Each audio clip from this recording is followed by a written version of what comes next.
जी नाजरीन, खबर शामिल करेंगे कोटली आज़ाद कश्मीर मोटरसाइकिल और कार में तसादम, जिसके नतीजे में मोटरसाइकिल सवार जख्मी। हादसा मोटरसाइकिल की तेज़ रफ्तारी और रॉन्ग साइड पर ड्राइविंग के नतीजे में पेश आया। इस हवाला से मज़ीद जानते हैं हम अपने नुमाइंदे मोहम्मद नदीम चौधरी से। जी। कोटली आज़ाद कश्मीर के इलाका गुलपुर में मोटरसाइकिल और कार में तसादम, जिसके नतीजे में मोटरसाइकिल सवार जख्मी को DHQ कोटली रेफर कर दिया गया। मोटरसाइकिल सवार गुलपुर न्यू माजिर कैंप का रिहायशी है। कार में सवार अफराद गुज़श्ता रोज़ भारतीय फौज की फायरिंग से शहीद होने वाले शख्स की नमाज जनाजा पढ़ने के लिए डडियाल जा रहे थे।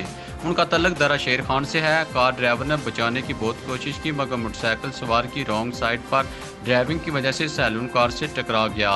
गाड़ी का भारी नुकसान हुआ, मगर कार में सवार अफराद महफूज रहे।